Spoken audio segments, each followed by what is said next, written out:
Bonjour, dans la vidéo précédente, nous avons vu comment les monuments du plateau de Gizeh, en Égypte, sont suspectés de receler des salles souterraines non encore découvertes. Sous le Grand Sphinx notamment, il doit y avoir une salle, accessible à partir des pattes du monstre. Elle contiendrait les archives de la civilisation qui a bâti Gizeh. Nous allons aborder dans la présente vidéo le thème du comment ce secret peut être validé, dans la mesure où il aurait été connu de certains initiés, de toutes les époques, notamment des rois et des empereurs. Nous allons décoder des formes décoratives plutôt étranges qui restaient énigmatiques. Ayant visité beaucoup de monuments depuis plus de 25 ans, je suis en possession d'une collection de photos probablement unique pour un particulier. J'ai donc été en mesure de faire le rapprochement entre des centaines d'éléments décoratifs et de mettre à jour des messages cachés dans l'architecture. Le contenu de cette vidéo est révolutionnaire, comme d'habitude. Il faudra sûrement longtemps pour que ces éléments soient considérés à leur juste valeur par les officiels. Dommage.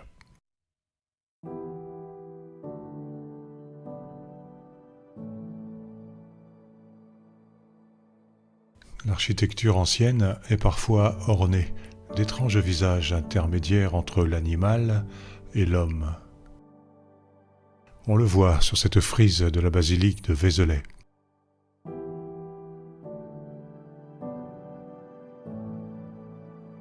On le voit sur la cathédrale de Saint-Omer.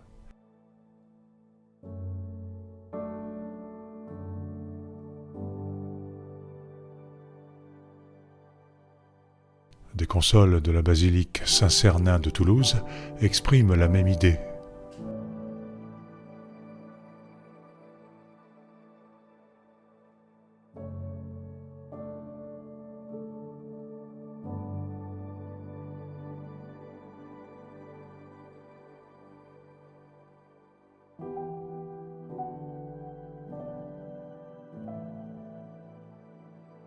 À la cathédrale de Cahors, identiquement, cet humain a des oreilles animales, façon Batman.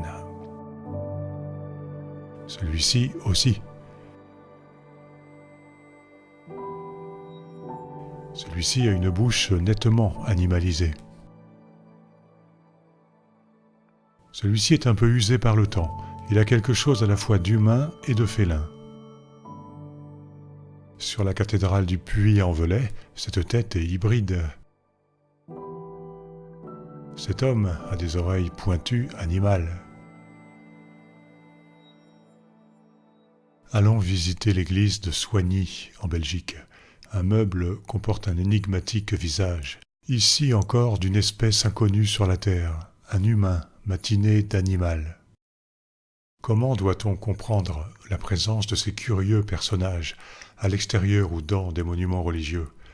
La religion est censée nous relier à Dieu, afin que nous dépassions nos pulsions animales et devenions de vrais humains.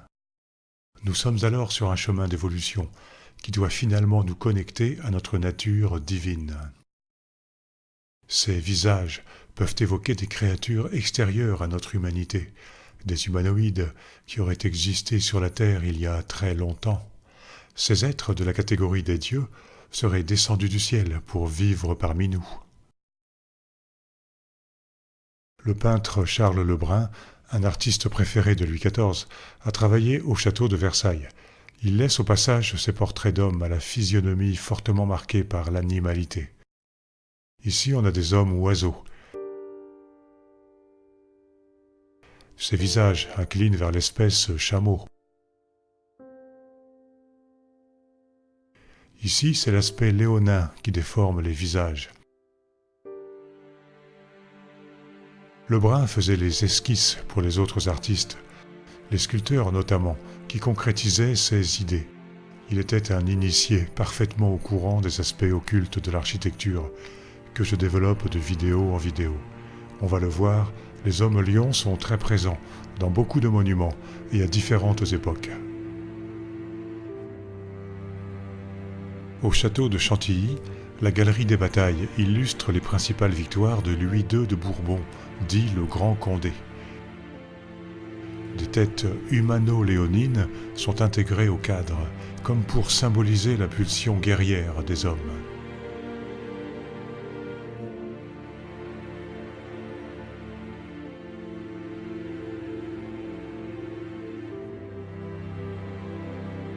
Ce motif évoque un parchemin roulé, mais quelle connaissance contient-il? Au château de Waron, la grande galerie présente ce visage ou masque d'homme-lion. Parfois, les visages léonins prennent un aspect humain très marqué. Sur un vitrail de la cathédrale de Toulouse, on en voit deux au pied d'un roi. Le lion est certes un symbole royal, pourtant le plus souvent dans l'architecture, son faciès n'exprime pas la force et la souveraineté. Ici, celui de droite a un visage très humain. Ce tableau de la cathédrale de Troyes montre les 4 docteurs de l'Église: Saint Augustin, Saint Jérôme, Saint Grégoire et Saint Ambroise. Le lion apparaissant au milieu est plutôt étrange, bien qu'il puisse symboliser la retraite dans le désert de Jérôme. Le haut de son visage est humain. Une tapisserie du château de Langeais montre 2 personnages ambigus. À l'hôtel L'Allemand de Bourges, ce visage est léonin et humain. Sur un vitrail de la collégiale Sainte-Vaudrue de Mons, en Belgique, les lions ont clairement des visages humains. La basilique Saint-Martin de Halle, en Belgique.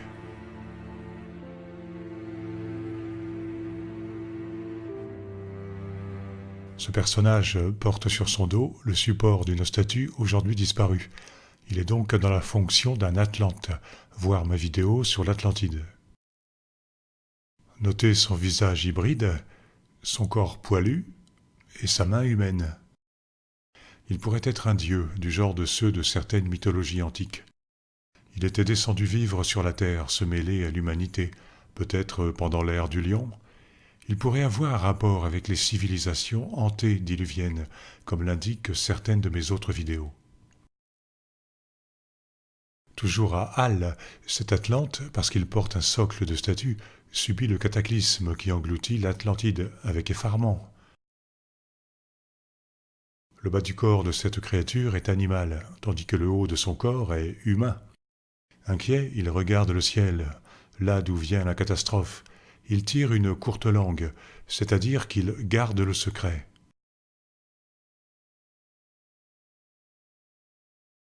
Sur la cathédrale de Reims, on peut apercevoir cette tête d'homme-lion bien cachée.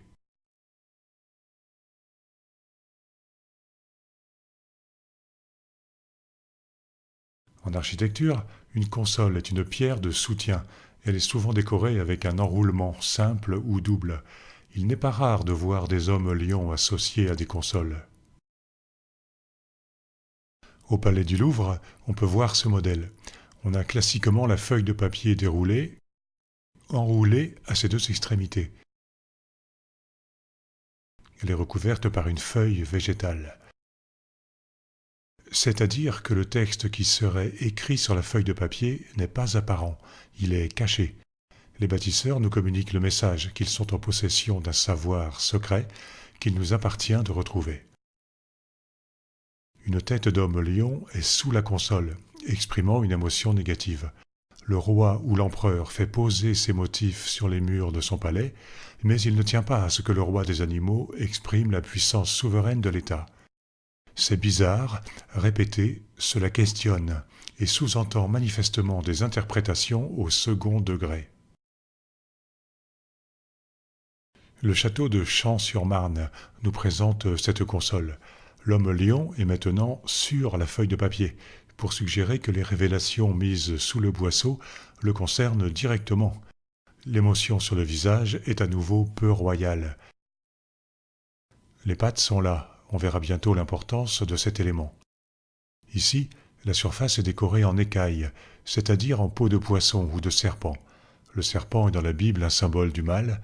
Il est donc question ici d'une époque ancienne de décadence morale, conformément à certains textes de Platon, de la Bible et du livre d'Enoch au sujet du monde antédiluvien. Certaines de mes vidéos déjà publiées indiquent que la décoration des monuments se réfère à une préhistoire mythique et oubliée. Voici un balcon du château de Versailles. Le manuscrit roulé perd de son réalisme, il n'est plus que stylisé. On retrouve ici l'apparence d'une peau de serpent, en relation avec le rouleau, dont la forme évoque un pot.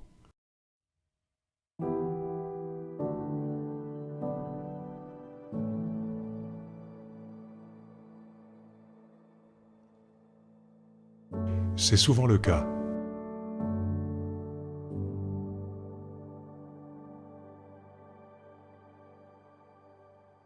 Ainsi, le document se transforme en vase. Il est dans un vase, c'est-à-dire caché quelque part, non accessible. Les hommes lions sont ternes et tristounets. Au milieu du balcon, la dépouille d'un lion est accompagnée d'une tête humaine, surmontée d'un autre rouleau de papier, esquissant la forme de 2 vases. Le personnage doit être Hercule, le héros antique par excellence, qui a tué le lion de Némée. Il est question d'un temps révolu, celui de l'ère du lion. Toujours à Versailles, rendons-nous dans le somptueux escalier de la reine.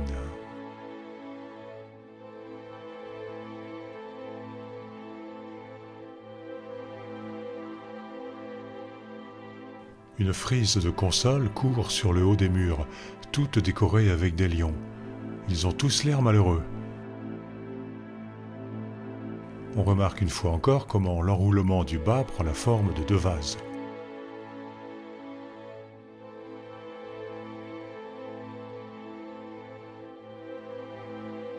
Ici, on a comme des portes, des passages.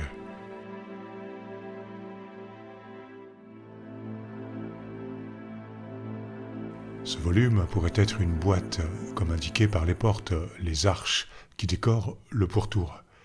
Un synonyme de arche était coffre. Le savoir secret du lion est dans la boîte.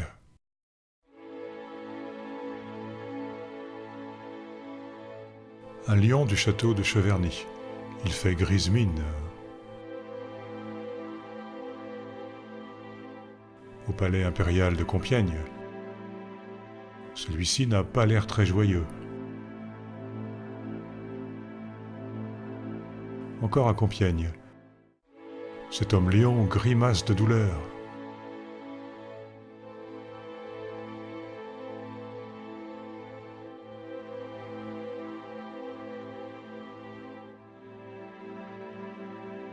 Même expression de souffrance sur les spécimens des toits du palais du Louvre.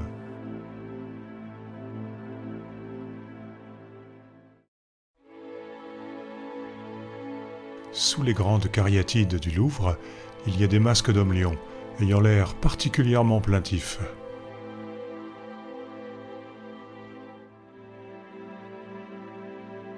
Dans la basilique de Fourvière, à Lyon justement,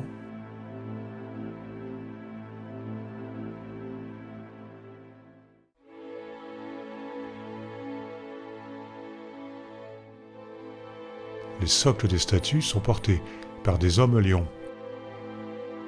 Ils ont l'air plutôt malheureux.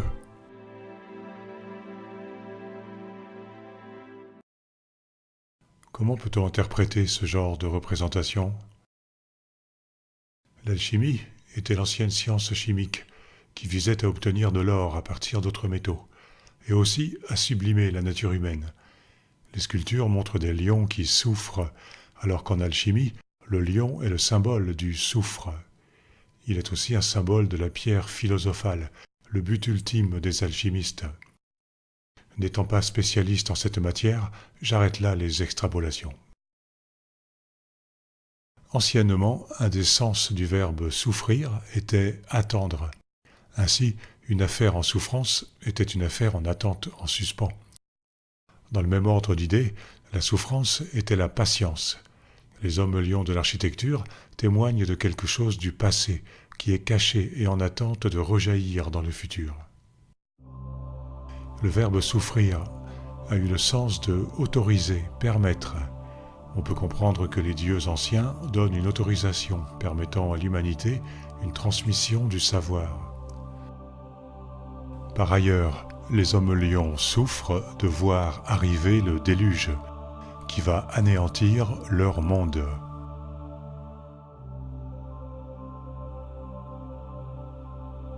Si l'on admet que l'Atlantide a réellement existé, elle était une île continentale qui a vu l'éclosion d'une civilisation florissante dans une préhistoire lointaine. Avant le déluge, qui est relaté dans toutes les traditions du monde, les dieux vivaient parmi les hommes. On peut penser que certains d'entre eux étaient des humanoïdes ressemblant à des lions. Cela expliquerait la présence de dieux mi-hommes, mi-lions dans différentes mythologies. Le dieu romain Mitra est parfois représenté avec une tête de lion. C'est le cas aussi en Inde pour le 4e avatar de Vishnu, Narasimha. Quant à l'Égypte ancienne, elle connaissait plusieurs divinités humaines à tête de lion, notamment Sekhmet. On peut se demander si ces créatures mythiques ne tiraient pas leur origine d'extraterrestres, qui seraient entrés en contact avec l'humanité pour la civiliser. Serait-il venu de la constellation du Lion? On dit que la grande catastrophe qui a englouti l'Atlantide se serait produite il y a 11 000 ou 12 000 ans. Multiples sont les auteurs qui cautionnent cette fourchette. Le philosophe grec Platon, la théosophe Helena Blavatsky, le médium Edgar Cayce, les auteurs modernes Robert Bauval, John West et Graham Hancock, les Français Anne et Daniel Meuroy-Givaudan, l'informateur Corey Goode. Pour le géologue Robert Schoch, la dernière glaciation s'est terminée il y a environ 11 500 ou 12 000 ans. Cette période aurait coïncidé avec des changements climatiques majeurs, se traduisant par un réchauffement global, donc une montée des eaux, avec une activité sismique et volcanique accrue. Je cite, « De véritables civilisations particulièrement évoluées ont existé avant la date approximative de 9700 avant Jésus-Christ et ont été anéanties par les événements ayant conclu la dernière glaciation. »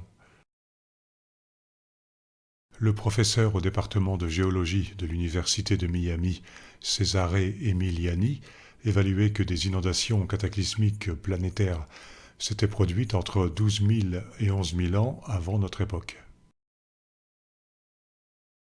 Le site internet du CNRS, évoquant la fin de la période glaciaire, note que le climat a basculé extrêmement rapidement en quelques années, voici environ 10 000 ans. En conclusion, nos différentes sources nous amènent à penser qu'un événement majeur, cataclysmique, a frappé certaines civilisations il y a 12 000 ans environ. Cette catastrophe universelle coïncide avec le fameux déluge et la disparition de l'Atlantide. Cela se passait pendant l'ère astrologique du Lion. Les hommes lions de l'architecture souffrent parce qu'ils vivent à une époque où les sociétés vont être anéanties par le déluge.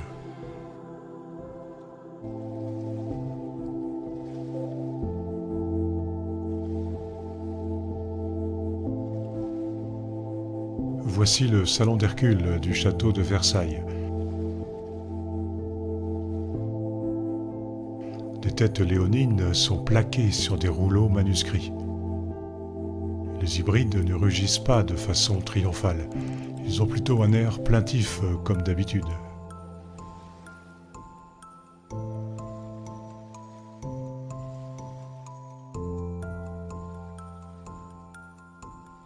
Dans la même salle, on trouve des exemplaires un peu plus élaborés. L'homme lion est sur le support d'écriture, que ce soit une feuille ou un parchemin. C'est le symbole d'une connaissance secrète relative aux événements de l'ère du lion. La feuille végétale est là, comme d'habitude. On retrouve les deux éléments ici. Cette forme peut évoquer une corne d'abondance, symbolique de la richesse et des bienfaits inépuisables, c'est-à-dire l'héritage de l'ère du lion. Là, cette étrange forme a de quoi surprendre. C'est une allusion conceptuelle à l'ouverture qui mène au trésor, un dérivé de bouton de fleurs.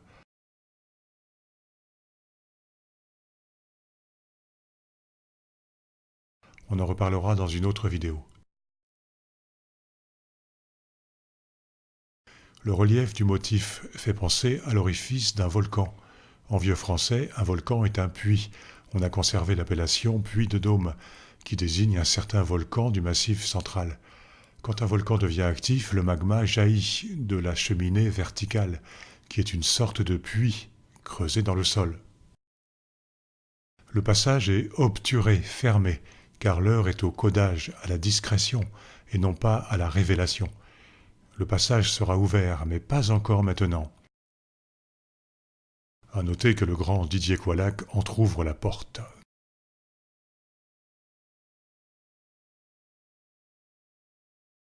Cet homme-lion du château de Fontainebleau est au centre d'une couronne de feuillage, encore nommée chapelet. Le vieux verbe chapeler signifiait frapper durement, tailler en pièces. C'est ce qui va arriver à cet homme-lion lorsque le déluge va submerger son monde. On a ici du chêne pour suggérer qu'il porte des chaînes. Il est enchaîné à sa nature prédatrice et à son destin. Sur une façade du Louvre, on retrouve du chêne. La tête est couronnée de laurier ou d'olivier. L'homme-lion est le roi d'un monde en perdition. Illogiquement, le cartouche ovale ne porte pas d'inscription. Le message n'est pas écrit, parce qu'il est codé dans la pierre.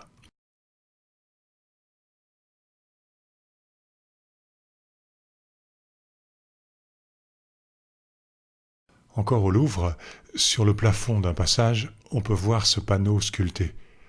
Les hommes-lions sont environnés de rameaux de chêne. L'idée d'enchaînement est appuyée par le cadre fait de cordes. Une corde est un symbole de lien, comme le montre le motif central. Les glands du chêne sont bien visibles ici. Ils sont comme un fruit proprement dit, posé dans un plat ou graal, une bonne image du trésor qui a été transmis depuis l'âge du lion.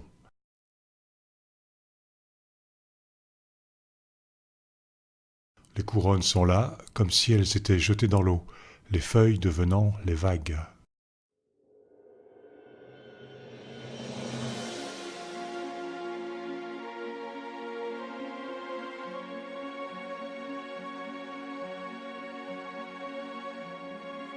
Voici d'autres exemples d'hommes-lions placés sur des supports d'écriture.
Voici un groupe sculpté, très haut sur une façade du Louvre. On voit un lion à l'air penaud. Ses pattes avant n'ont pas grand-chose du mammifère, mais beaucoup du rapace. Ce détail est invisible à l'œil nu. Un rapace est une personne âpre au gain, quelqu'un qui s'empare des biens d'autrui, par la force s'il le faut. Les deux anges, ou allégories de l'écriture, écrivent sur des tablettes de pierre les archives de l'ère du lion, époque prédiluvienne violente. Dans le jardin du Palais Royal de Bruxelles et sur la place attenante, on trouve de nombreux exemplaires de ce vase, ce qui indique l'importance qu'on lui accordait. On voit un lion hagard qui tire courte langue, cachant donc son secret. Il est accompagné d'une écharpe, appelant le verbe écharper. Un grand tissu fait le tour du vase, peut-être un drap. Un des sens de ce mot a été linceul. Il s'agit d'évocations linguistiques du cataclysme qui a écharpé les habitants de l'Atlantide et les a donc mis dans un linceul.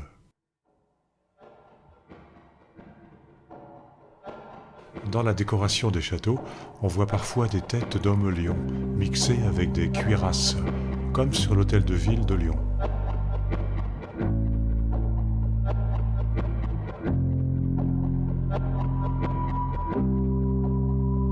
Au Louvre, voyez les armes qui sont derrière lui. Quelle violence!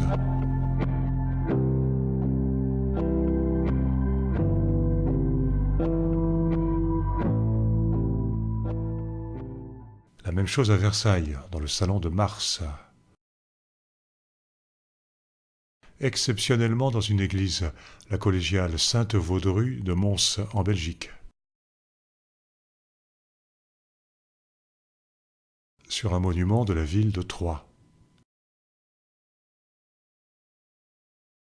Sur un fronton du Louvre, les cuirasses et les armes sont toujours antiques et jamais contemporaines de l'époque moderne. N'est-ce pas étrange? Il doit en être ainsi pour se référer à une époque très lointaine, celle de l'ère du lion. Le début du chapitre 6 du livre de la Genèse affirme que les fils des dieux étaient descendus sur la terre et avaient eu une descendance avec des terriennes. Leurs enfants, les géants, étaient des êtres violents. La déchéance régna sur la terre, et le déluge arriva pour détruire toute forme de vie. Le livre d'Enoch raconte la même histoire. En parallèle, Platon affirme que les Atlantes étaient devenus immoraux et violents quand la catastrophe naturelle les a frappés. Ces enfants ailés ont l'air parfaitement à l'aise dans un environnement guerrier, ce qui dénote une civilisation décadente dans laquelle même les jeunes sont pervers. Ils peuvent être identifiés comme étant les fils des dieux qui sont venus sur la terre et ont tout gâté.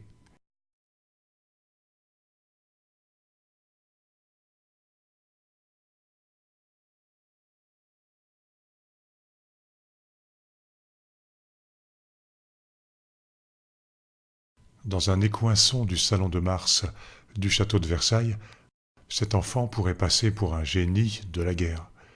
Lui aussi est dans un environnement d'armes. Il est encadré par 2 lions. Celui-ci semble mordre une guirlande végétale, un chapelet, et je rappelle que le verbe chapeler signifiait frapper durement, tailler en pièces. Mordre à quelque chose était en moyen français une expression qui voulait dire comprendre. Nous comprenons que l'ère du lion a vu la violence gangréner la terre et frapper durement, tailler en pièces beaucoup de monde. Avec le rameau qu'il tient dans la main, on a facilement l'impression que l'enfant va frapper le lion. Château de Fontainebleau. Sur ce détail d'un tableau, c'est le même thème qui est traité. De jeunes enfants ont l'air un peu pervers. Ils jouent avec un lion. L'un d'entre eux est à cheval sur la bête. Il brandit une flèche, une arme. Celui-ci fait mine de vouloir frapper le lion. Celui-là porte un panier sur la tête, un legs culturel pour le futur. Une guirlande végétale, un chapelet, est étendu du lion à l'enfant couché, tombé.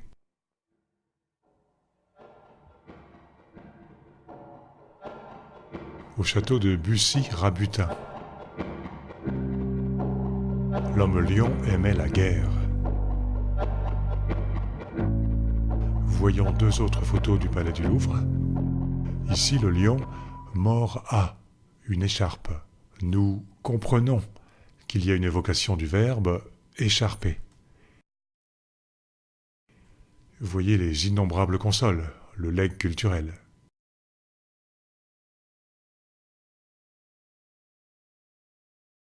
Deux lions encadrent et présentent le chiffre de Napoléon, la lettre N. Ils n'ont pas une expression de visage sereine, mais semblent empreints de haine, H-A-I-N-E. Il n'y a aucun hasard, les sculpteurs du passé maîtrisaient parfaitement chaque détail de leurs œuvres.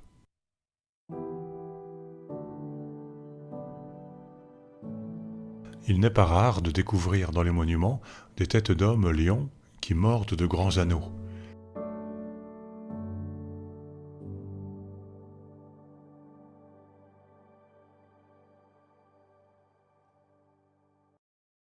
Ce type de figuration étrange doit avoir un sens au-delà de l'esthétisme.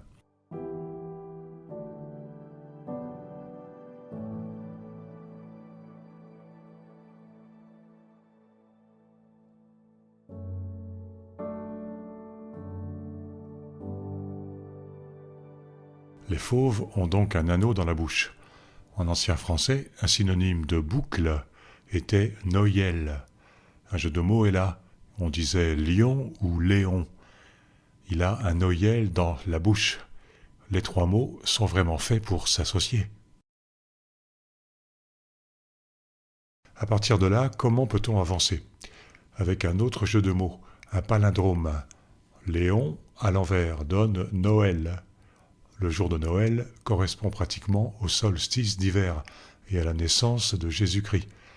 Mais nous retiendrons surtout l'adjectif Noël, qui avait le sens de natal, primitif, originel, en allusion possible à la fondation de notre civilisation. Les sculptures de lions nous parlent des origines d'un monde très ancien, qui a été la source première de notre humanité. Ces figurations évoquent des heurtoirs ou marteaux de porte, objets qui permettaient de frapper à une porte avant l'invention de la sonnette électrique. On frappait la porte avec l'anneau métallique et le bruit alertait les habitants de la maison. On a donc une allusion à une porte gardée par un lion, qui donne l'accès aux secrets des civilisations de l'ère du lion. Une corne d'abondance est associée à cet exemplaire du château de Chantilly, c'est-à-dire que la porte suggérée ouvre sur la symbolique des bienfaits et de la richesse inépuisable, c'est-à-dire un précieux trésor culturel.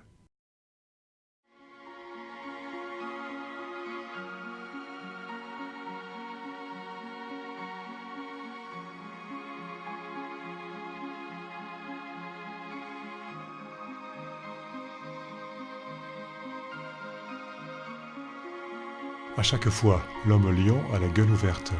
Il nous dit quelque chose.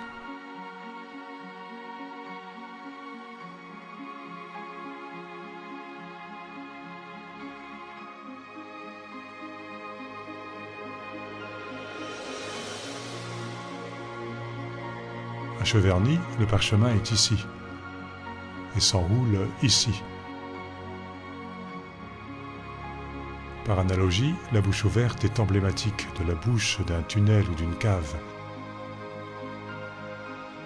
c'est-à-dire un accès à une salle où des documents pourraient être cachés.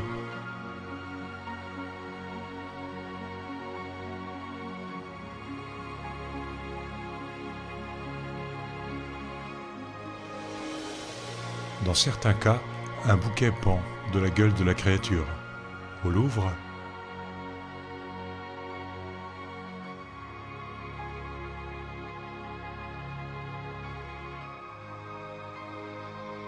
sur une porte de l'église Saint-Vulfran d'Abbeville,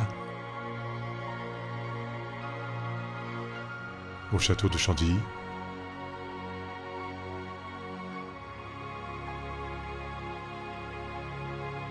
à l'abbaye de Fontevraud.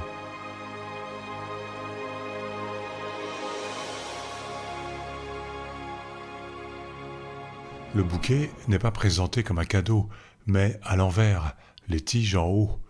Cette disposition se rapporte à l'expression « faire bouquer », faire subir une humiliation, une contrainte. Le lion, le roi des animaux, a en bouche une pièce métallique, une sorte de mort, comme un cheval que l'on conduit. Quelle humiliation! Il est mort. Plus profondément, l'homme-lion, ce dieu descendu du ciel sur la terre, est fait bouquer parce qu'il vit à l'époque de la grande catastrophe, celle de l'ère du lion. À Versailles, le groupe de la France triomphante montre une femme, l'allégorie de la France, sur son char. À l'avant, une tête d'homme-lion a un anneau en bouche. La fonction de cet objet est liée à la traction du char, l'anneau pouvant être raccordé à un attelage qui n'est pas là. L'homme-lion est donc bien dans un rôle humiliant, bassement utilitaire. Il existe un lien entre le thème de la bouche et celui du bouquet. En moyen français, le mot bouc n'est pas loin de bouche. Il désigne un passage étroit, une embouchure. Une petite bouque est un bouquet. On reste dans l'idée d'un accès, d'une entrée, d'un passage par la petite porte vers les grands secrets. Dans ce modèle du château de Chantilly, on retrouve l'anneau, le bouquet, les rameaux de chêne. Rien n'est écrit sur ce cartouche, une énigme est donc posée. À nous de reconstituer le message en décodant les sculptures. Encore à Chantilly, celui-ci a l'œil qui pétille, du fait que ce n'est plus un bouquet qui pend, mais des objets de valeur, un trésor.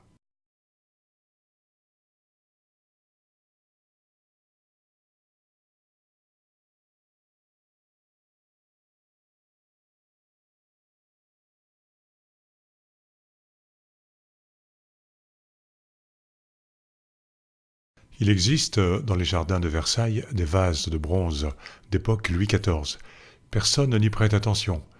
Ils bordent discrètement les parterres de fleurs. Certaines pièces sont ornées des 12 signes du zodiaque qui forment une frise.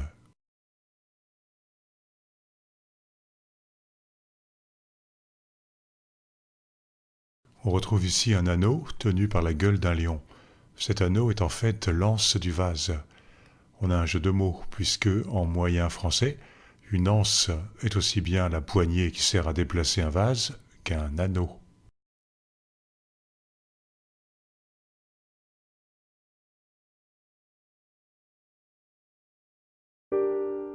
Il existait en Égypte ancienne des êtres à corps de lion étaient humaines, les sphinx.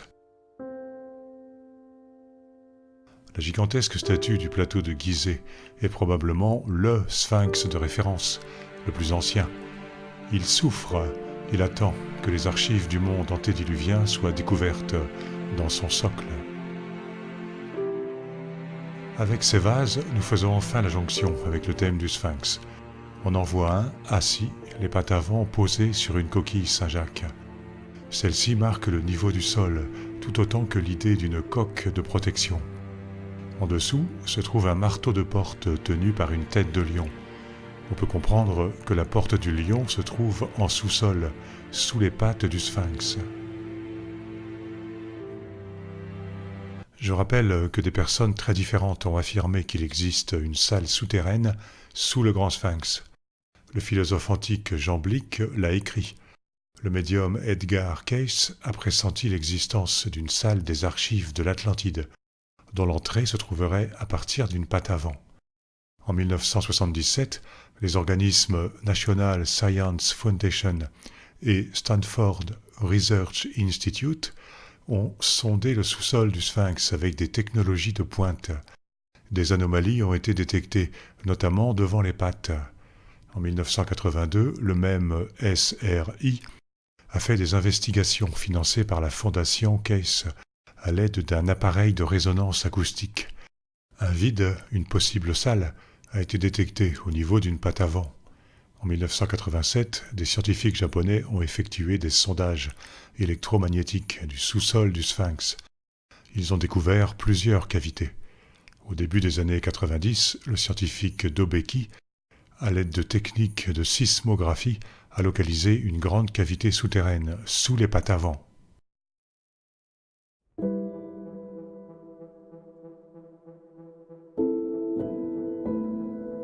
Ici, le marteau de porte est associé au motif du parchemin ou feuille de papier. La porte donne accès à un certain savoir.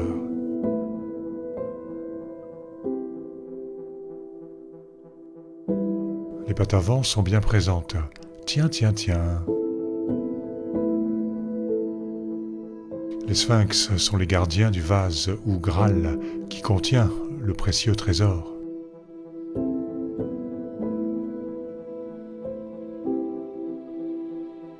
Le dragon est un gardien de trésors.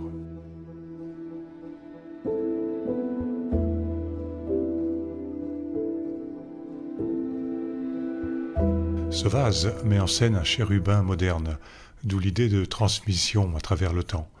Dans le livre de la Genèse, ce sont des chérubins qui gardent le jardin d'Éden. L'homme-lion peut être compris comme un chérubin antique, un kéroub hébraïque. D'un autre point de vue, l'enfant ailé peut être perçu comme un des Béné Elohim, un fils des dieux, qui était venu vivre parmi les hommes avant le déluge.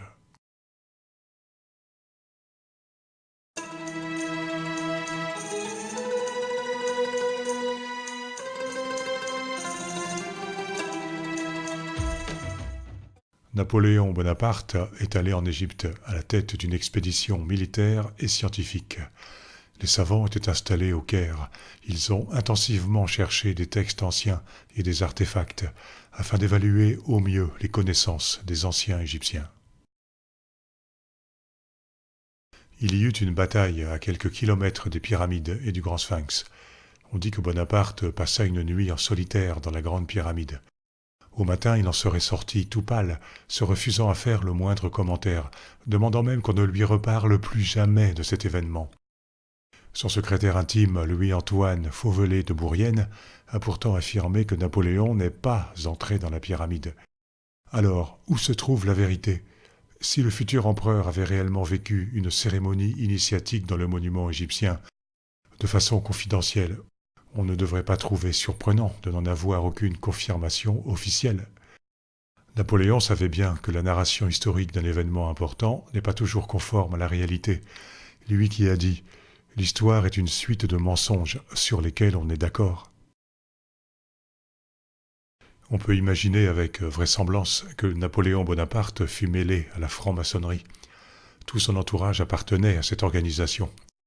Dans le personnel de l'expédition d'Égypte se trouvaient de nombreux maçons. Il se peut que le général ait été initié dans la Grande Pyramide ou dans le sous-sol du plateau.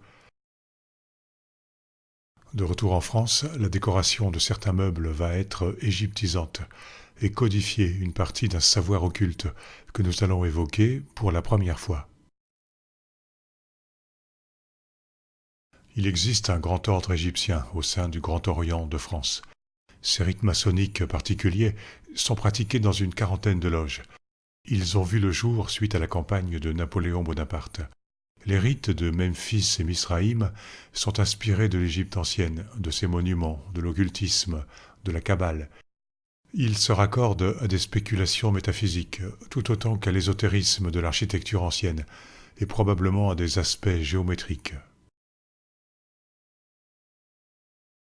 Les premières manifestations d'égyptomanie remontent à la première moitié du XVIe siècle, avec cette porte du palais de Fontainebleau, créée pour François Ier.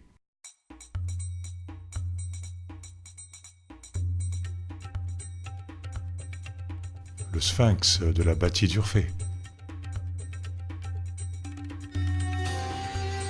Et le premier livre connu de Nostradamus, interprétation des hiéroglyphes de Horapollo.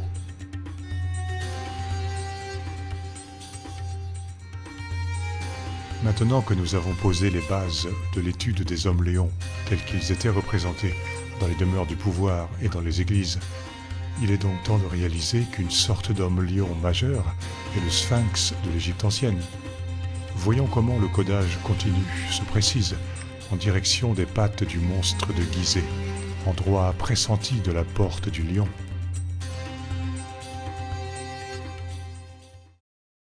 Voici des chenets de cheminée d'époque Napoléon Ier. Des sphinx égyptiens sont couchés sur un volume qui pourrait symboliser une chambre souterraine. Les pieds des objets sont des pattes de lion.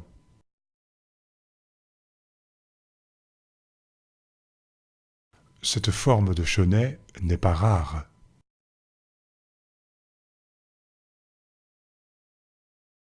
Cet exemplaire d'époque Premier Empire se trouve au château de Compiègne.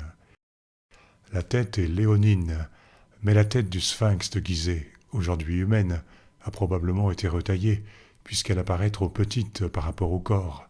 Il pouvait y avoir une tête de lion à l'origine. L'animal est debout sur une boîte qui contient quoi ?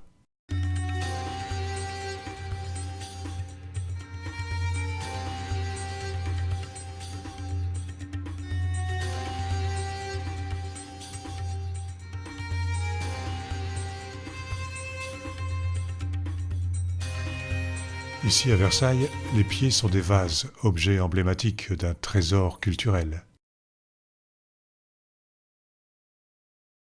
La même chose à Compiègne. Cet objet doit dater du règne de Louis XVI. On sait que Marie-Antoinette aimait l'art égyptien. Le secret du sphinx de Gizeh, gardien d'une salle souterraine sise sous son corps, a pu être connu avant Napoléon.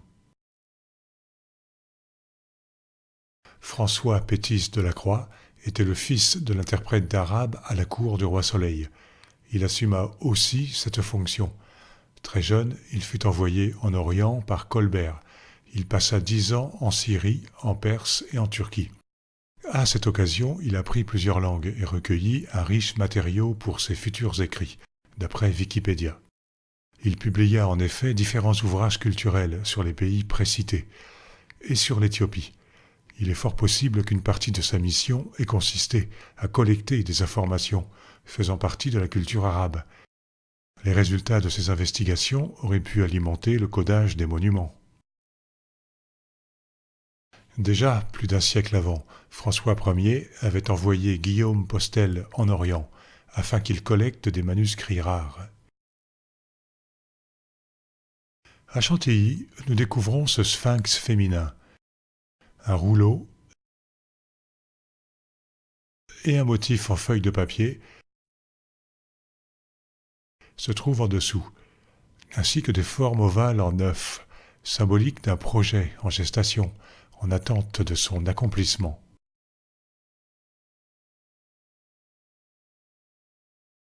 Encore à Chantilly, cette sphinge a les pattes avant posées sur un document. On retrouve des supports d'écriture ici. Là, il devrait y avoir des armoiries qui sont absentes, pour suggérer qu'il est question d'une appartenance à une famille inconnue ou cachée. La même anomalie est reprise sur cette sphinge à l'extérieur du château. Pourquoi représenterait-on parfois un sphinx égyptien avec la coiffure némès des pharaons et parfois une femme sphinx, la sphinge grecque ? À ce stade, je ne sais pas. Il est possible que les Grecs aient connu le secret du sphinx d'Égypte et qu'ils l'aient transposé dans leur culture. Les stalles de la cathédrale de Toulouse sont truffées de sculptures en bois hermétique. Ici, un homme-lion est couché, les pattes avant posées sur un rouleau de parchemin ou de feuilles de papier. Comment mieux exprimer l'idée d'un sphinx qui a la salle des archives sous ses pattes avant ? Au château de Maison Laffitte, ces deux sphinges gardent un vase. Le pampre marque la saison de la vendange, c'est-à-dire de la colère de Dieu. Dans le livre d'Ésaïe au chapitre 63, Dieu foule la cuvée et piétine les peuples avec son vêtement taché de sang. On retrouve le même concept à Versailles, dans l'escalier de la reine, ce qui indique l'importance de cette figuration. La vigne est remplacée par une guirlande de feuillage, ou chapelet, pour pointer vers la même idée de massacre lors d'un cataclysme. Le vase contient le trésor antique, le dépôt sacré, véhiculé depuis le déluge.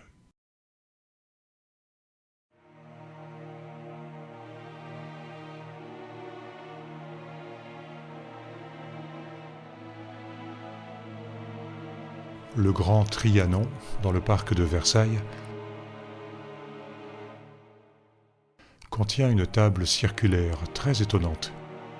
Les pieds sont remplacés par 6 monstres qui semblent monter la garde autour d'un vase central.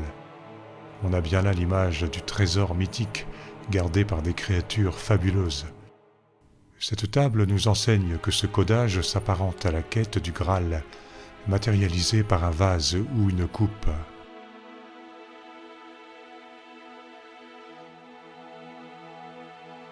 Près du château de Versailles, côté jardin, 2 sphinx attendent les visiteurs.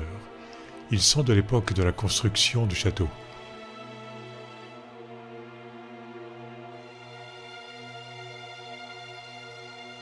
La coiffe en émesse témoigne de la référence égyptienne. Cet amour a un chapelet sur les cuisses et un dans la main. Et je rappelle que le verbe chapelet signifiait frapper durement.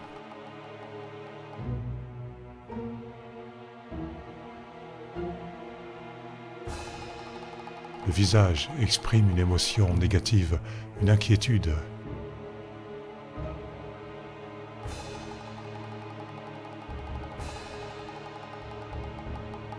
Cette sculpture pose une énigme. L'enfant est muni d'un carquois, mais il a oublié son arc.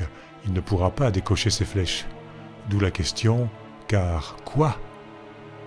L'objet absent est l'arc anciennement nommé arche. Une arche était aussi un coffre, un trésor, des archives. En conclusion, la sculpture évoque le cataclysme qui a ravagé le monde à l'époque où le sphinx de Gizeh était encore tout jeune, ainsi que la fonction de gardien des archives de ce même sphinx. Le fait de mêler un sphinx égyptien à un enfant ailé, qui pourrait être le Cupidon romain ou un chérubin catholique, ce mélange est une façon de montrer la continuité initiatique à travers le temps et les civilisations.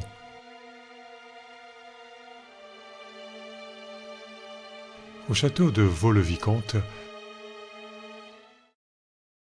on peut voir cette sphinge. Sa patte gauche est posée sur le chapeau ailé du dieu Mercure, le dieu civilisateur, qui apporta à l'humanité les sciences et les arts. Son chapeau à elle est un panier d'osier, un kaba, ce mot faisant un jeu de mots avec la Kabbale, la tradition ésotérique du judaïsme. En matière de Kabbale, on spécule sur les lettres. Un chapelet est là en évocation du verbe chapeler. Ici, une frise d'œuf, en attente d'une révélation à venir.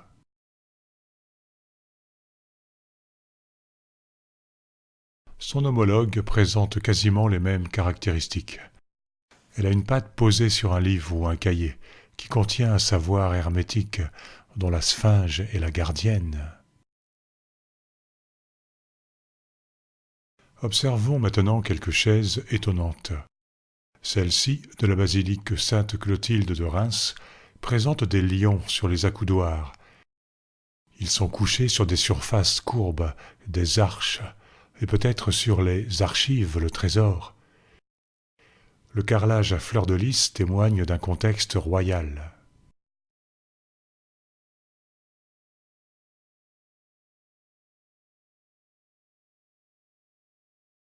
Dans cette chaise du château de Fontainebleau, ce sont des sphinges qui soutiennent les accoudoirs. Avec un peu d'imagination, l'accoudoir ressemble à un couloir, une galerie souterraine, d'où sort une feuille de papier, roulée à son extrémité. Les pieds avant du siège sont des vases contenant quelque chose.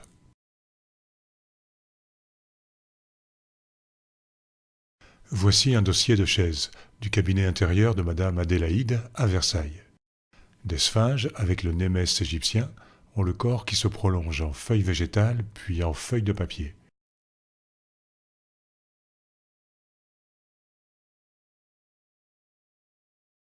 Le sphinx a les pattes avant au-dessus d'un autre document qui pourrait être considéré comme souterrain. On aurait là une allusion à une salle souterraine, accessible à partir des pattes du sphinx de Gizeh. On va voir de plus en plus de clins d'œil au grand sphinx. À Fontainebleau, ces chaises montrent des têtes de sphinx égyptiens, qui semblent supporter une boîte ou un coffre, donc une arche. La boîte présente un petit dôme avec une sorte de bouton pression, comme si on avait voulu figurer une ouverture possible pour accéder à la boîte.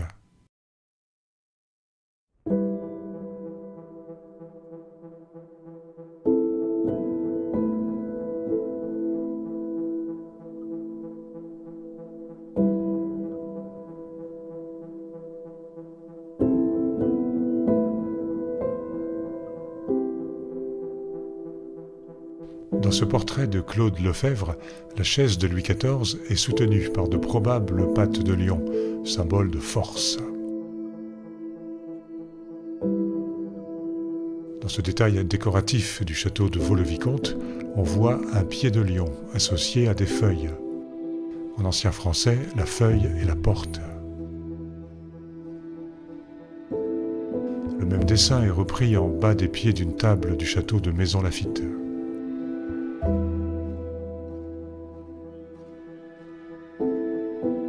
Et dans une table de Vaux-le-Vicomte. Le document roulé est ici, sous un visage antique ébahi ou stupéfait.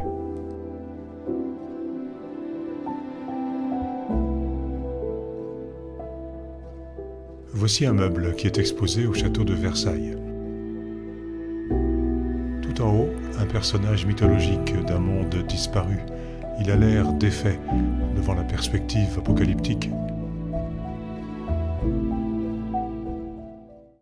Ici, un chapelet plane au-dessus de la tête d'une allégorie de l'hiver, une saison difficile. Ici, un autre chapelet, au-dessus de la déesse de l'agriculture, Cérès. C'est une allégorie de la moisson, qui peut se comprendre comme la moisson des âmes à la fin d'un cycle. Nous en parlerons dans une autre vidéo. Tout en bas, des pieds de lion, posés sur ce qui pourrait être une boîte. Avec les feuilles, on a la porte du trésor accessible à partir d'une patte du sphinx. Les allusions de ce type sont en fait nombreuses, comme si la royauté avait connu le secret du sphinx de Gizeh, et comme si, bien sûr, ce secret était une réalité.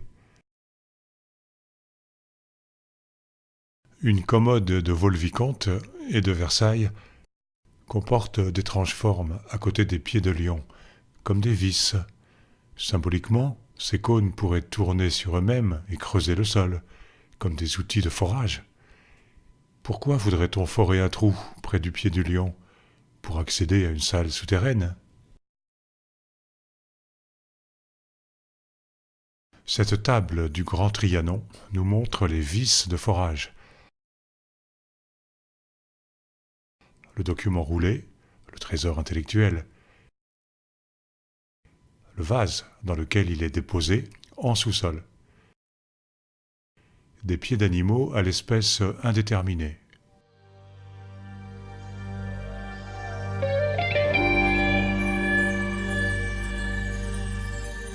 Château de Versailles. Dans la chambre du roi trône une pendule baromètre de marqueterie Boulle. Elle comporte elle aussi des vis décoratives. Décidément, les artisans tenaient particulièrement à cet objet.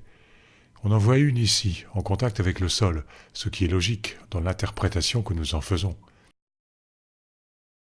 Une tête est munie d'une peau de lion. Il s'agit probablement d'Hercule. Au-dessus de la vis, il crie pour nous alerter au sujet de la fin de son monde. Deux sphinx égyptiens sont là, surplombant un grand vase.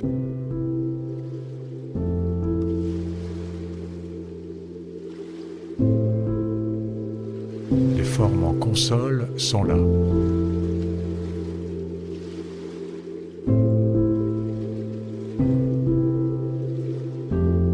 Un mot sur Hercule, le héros grec le plus connu. L'intellectuel antique Plutarque a mentionné des îles qui formaient un véritable continent dans l'océan Atlantique. Il écrit « Chez les habitants, les premiers honneurs sont pour Hercule ». Ce héros se rattache encore à l'Atlantide par le fait que le philosophe Platon localise cette île comme étant, je cite, « au-delà des colonnes d'Hercule », c'est-à-dire au-delà du détroit de Gibraltar. Hercule fait le clin d'œil à un passage de la Genèse, chapitre 6, verset 4, dans lequel il est écrit que les fils des dieux ont eu des enfants avec des femmes terriennes. Ces enfants étant, ouvrez les guillemets, les héros du temps jadis, des hommes de renom, fermez les guillemets. On parle bien là d'une civilisation antédiluvienne, puisque, justement, le déluge arrive juste après, d'après la Bible.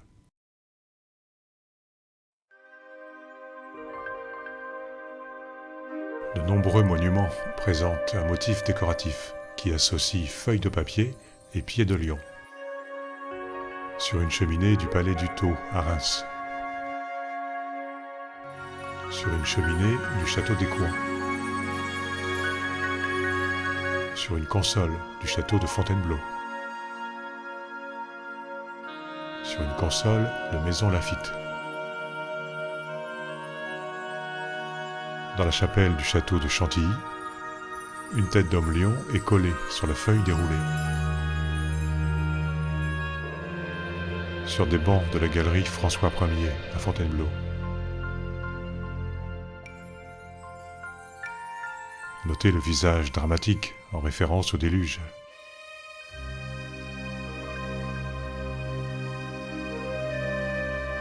Pourquoi l'élément pied de lion est-il assemblé avec l'élément feuille de papier? Il se précise qu'il existe des textes cachés, accessibles à partir d'une patte du lion. Ceci, et ce qui va suivre, présuppose qu'il a existé, pendant des siècles, des initiés tout à fait au courant de la fonction du sphinx de Gizeh, de gardien d'un extraordinaire trésor culturel.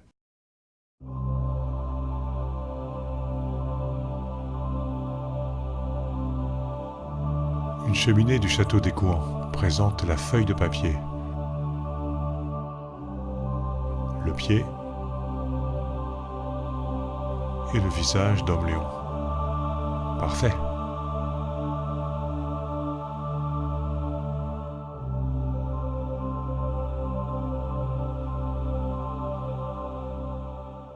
Château de Fontainebleau.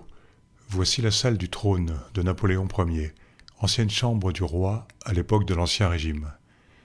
Napoléon avait vu la Grande Pyramide et le Sphinx de Gizeh. Son trône comporte deux étranges statues qui reposent sur des pattes de lion. En fait, le pied ne touche pas directement le sol, il est posé sur une sorte de boîte.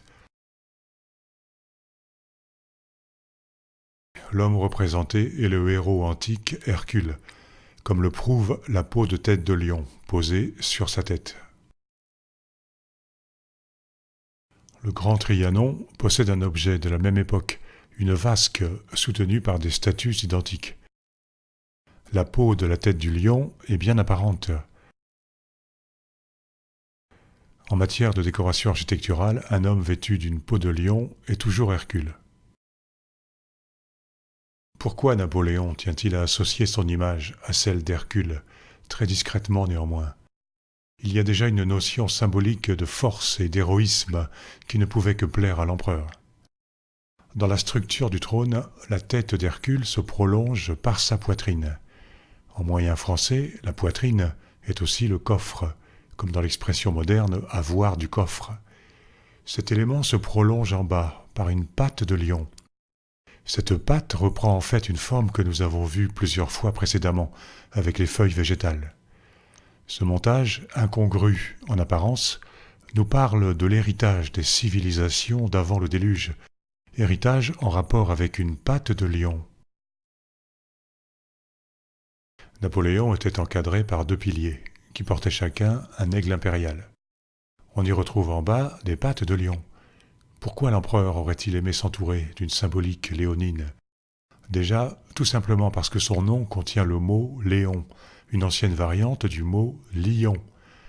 À partir de là, il a pu se développer une cabale linguistique savante dont nous ignorons tout. Cette vidéo donne certaines bases, mais le codage touche probablement à des niveaux beaucoup plus complexes.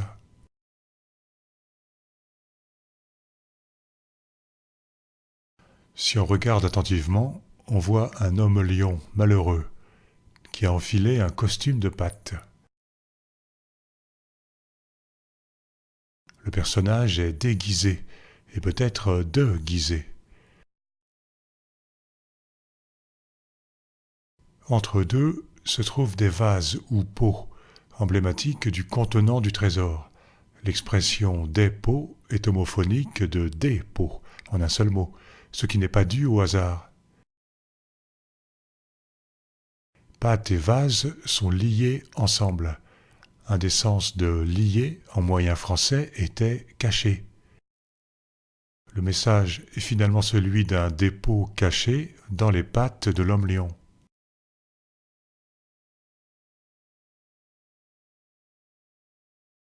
On pourrait croire que l'idée d'une tête de lion directement connectée à une seule patte a été ressentie comme ridicule, et que donc cet assemblage n'a pas eu de postérité. Erreur! On en trouve un autre exemplaire au château de Compiègne. C'est un bal costumé, les lions se sont déguisés en pattes. Que la fête commence.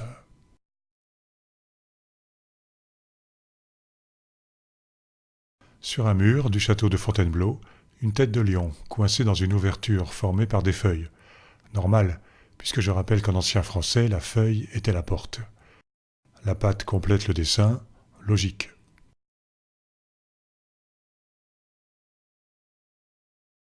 Au musée Napoléon du château de Fontainebleau, on peut contempler ce portrait de l'impératrice Marie-Louise. Elle aussi était passionnée par les hommes lions à une seule patte. Ils ornent son trône à dimension XL.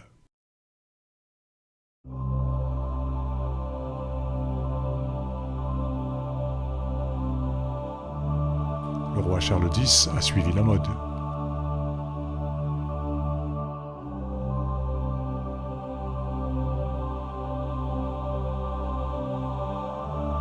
Les pieds de deux consoles du château de Chantilly. Un dessin pareil n'a pas été inventé pour faire joli, mais pour coder des messages.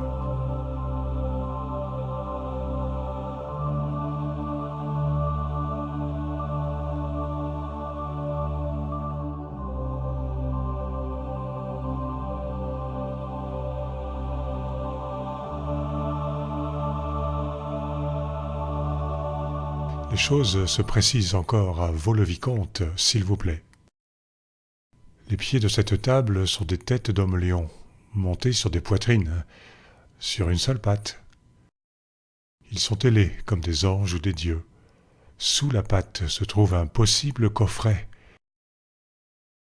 Et en dessous encore, le motif de la feuille de papier.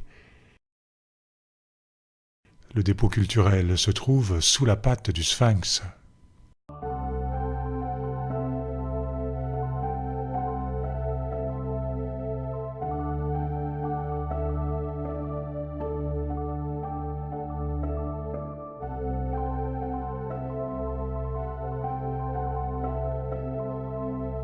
La même chose dans une autre table de Vaux-le-Vicomte.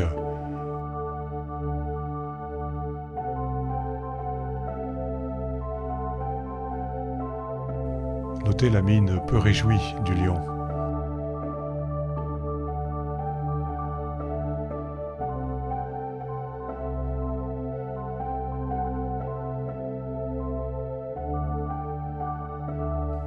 Cette spirale symbolise un document qui est dans la poitrine, c'est-à-dire dans le coffre.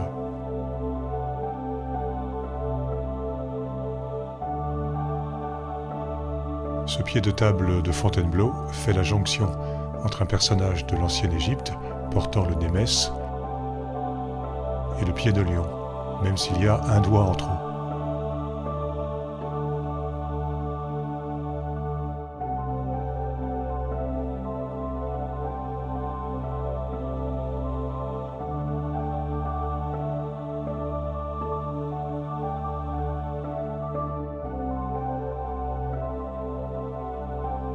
Voici un portrait de Napoléon par Jacques-Louis David.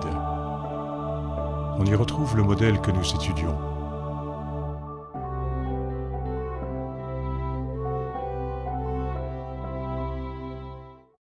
Le tableau montre un Napoléon qui a travaillé tard dans la nuit à la création de son code législatif, le Code Napoléon. À 4h13, il vient de se lever de sa chaise et fait face au peintre. Sur un manuscrit posé sur le bureau, un mot est apparent, code. Le tableau contiendrait-il un code secret ? Sa main droite est cachée dans le gilet. Certains voient dans cette attitude un symbole maçonnique. La main gauche tient un objet doré qui ne se laisse pas facilement deviner. Le plus plausible est qu'il s'agit d'une tabatière, puisqu'on sait que Napoléon prisait le tabac. On peut y voir aussi une allusion à un seau à cacheter. Il nous appartiendrait de décacheter le tableau pour en comprendre le message ésotérique. Autre piste intéressante, les statues des pharaons tiennent dans les mains de petits cylindres courts appelés baguettes d'Horus. On est encore sur la piste égyptienne.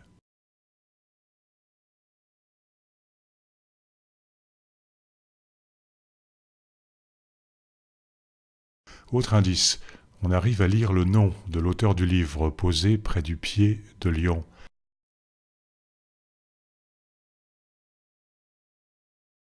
Il s'agit de Plutarque, encore lui, un historien grec qui attesta la réalité de l'Atlantide. Le pilastre à l'arrière-plan nous montre la tête du dieu Mercure, reconnaissable à son chapeau ailé. Mercure correspond en Égypte ancienne à Thoth, un dieu civilisateur.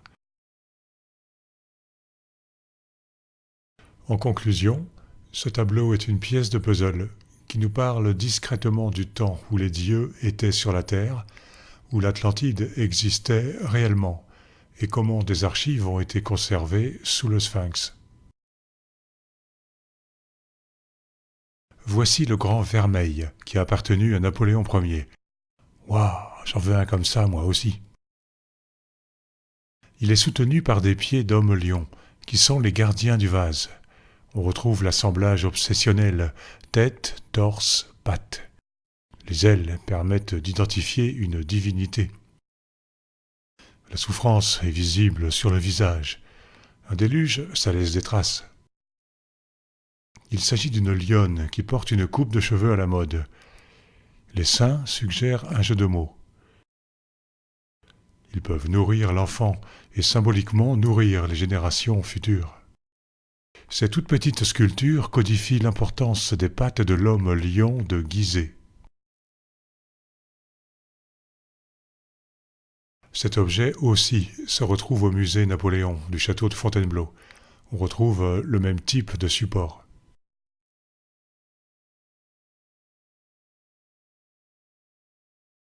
À propos de support, il semble que les codeurs de l'architecture et du mobilier aient utilisé un autre stratagème pour attirer l'attention sur la patte du lion. On voit parfois des lions entiers porter des meubles ou des reliquaires, ici au château de Beauregard, à la basilique Saint-Martin de Halle.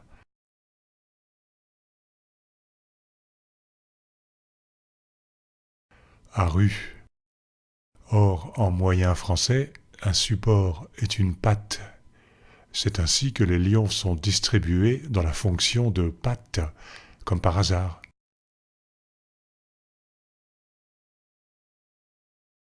Château de Chenonceau. Sur un meuble, des personnages se réfèrent à l'Antiquité gréco-latine, c'est habituel. Ils vivaient sur la terre à l'époque du lion. Ils nous ont légué un certain savoir ou science, comme l'expriment ces supports d'écriture.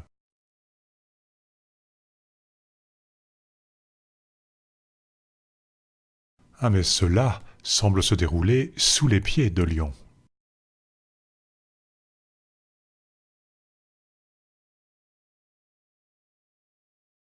Ici, ils sont plaqués derrière les têtes, pour créer un jeu de mots en ancien français.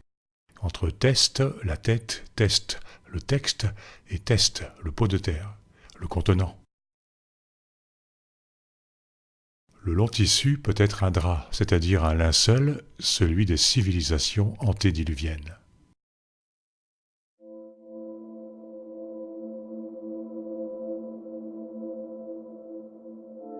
Il est temps de récapituler notre parcours depuis le début de la vidéo.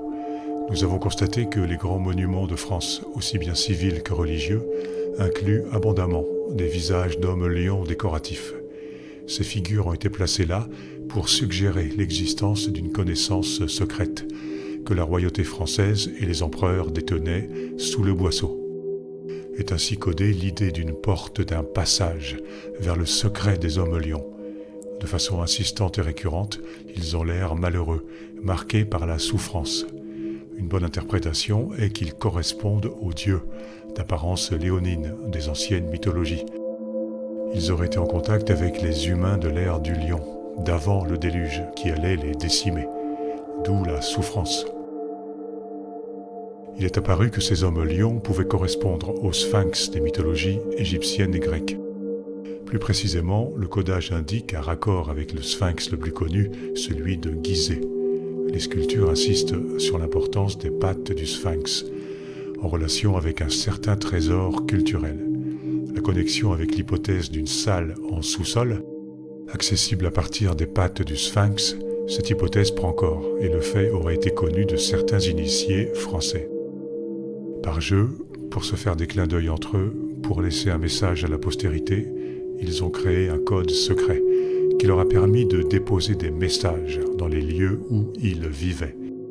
Il est possible aussi que parmi les initiés, il y ait eu des bâtisseurs, des maîtres d'œuvre, des artisans, des artistes. La connaissance cachée doit concerner les civilisations antédiluviennes comme l'Atlantide, qui avait probablement développé un haut niveau culturel. Les hommes-lions pourraient correspondre à une certaine réalité, à supposer que des créatures non terrestres se soient manifestées sur la Terre à cette époque.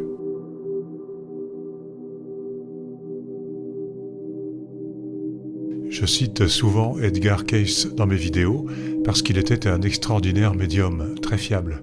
Désolé si vous ne l'aimez pas. Il a affirmé que les pyramides de Gizeh et le Sphinx avaient été bâtis et sculptés par la civilisation de l'Atlantide. Certains Atlantes auraient su que leur île allait bientôt disparaître et ils auraient tenu à laisser un mausolée, un témoignage à destination du futur. C'est ainsi que les archives de l'Atlantide auraient été déposées en sous-sol pour être retrouvées en temps voulu, à notre époque en fait. Le but était que les acquis de la civilisation atlante ne se perdent pas, mais soient utiles à l'humanité qui viendrait, à l'aube d'un renouveau civilisationnel.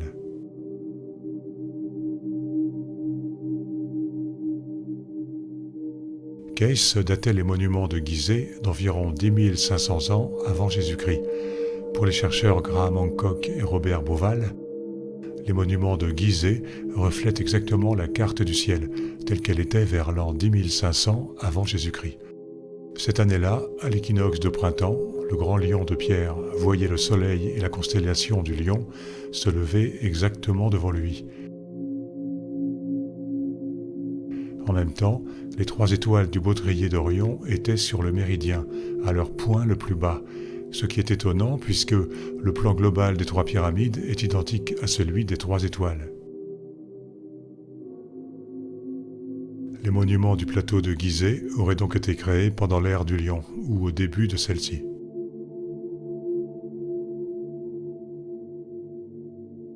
Terminons avec quelques éléments que nous pouvons mettre en relation avec le signe astrologique du lion. Sur la façade nord du palais du Louvre, on découvre ce type d'ornementation. Une femme est encadrée par 2 hommes lions. La dame peut symboliser le signe de la Vierge, et les lions, le signe du lion. Le but serait de faire un clin d'œil au site de Gizeh, daté de la fin de l'ère de la Vierge ou du début de l'ère du lion. Nos braves bêtes grimacent de dégoût et de stupéfaction, comme pour dire en silence « Quoi ? Le déluge ? Ah non, pas ça !» Encore au Louvre, dans la galerie d'Apollon, il y a un zodiaque. La sculpture qui personnifie le signe du lion a l'air craintif, ce qui cautionne ce que nous venons de dire. Voici le signe du lion d'un zodiaque de Notre-Dame de Paris. L'homme lion semble s'être réfugié sur un arbre, par exemple pour échapper à la montée des eaux. La queue entre les jambes, il a peur.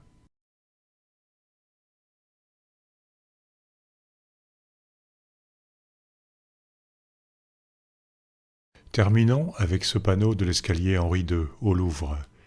Le visage d'homme lion est souffrant comme d'habitude. Le visage humain aussi. C'est une énième allusion au cataclysme du début de l'ère du lion. Les enfants ont un air de dégénérer en tant qu'expression d'une civilisation décadente. Le tissu peut être un drap, le linceul d'un monde brutalement disparu. Les têtes de bélier peuvent se référer aux catastrophes naturelles qui ont frappé les civilisations du XIIIe siècle avant Jésus-Christ, c'est-à-dire pendant l'ère du bélier. Voir à ce sujet la vidéo de la chaîne Pagan TV, Désoccultation de la fin des temps, récit détaillé du déluge.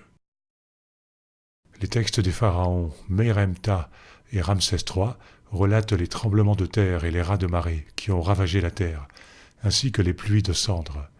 Le papyrus Ipuwer évoque aussi l'événement cataclysmique du XIIIe siècle. Il est arrivé ce qui n'était jamais arrivé dans les temps lointains. Les hommes sont anéantis. Toi, Seigneur de l'univers, tu n'as gardé que quelques-uns d'entre eux en vie. Les recherches archéologiques ont confirmé la réalité de ces péripéties qui sont survenues pendant l'ère du bélier. Un mot sur la surface rectangulaire, le cartouche, qui devrait être l'élément le plus important de l'ensemble. Il ne porte aucune inscription, nous obligeant à déchiffrer l'ornementation pour en comprendre la teneur. C'est la pierre tombale des civilisations préhistoriques et antiques. Celles-ci se sont prises des coups de bélier.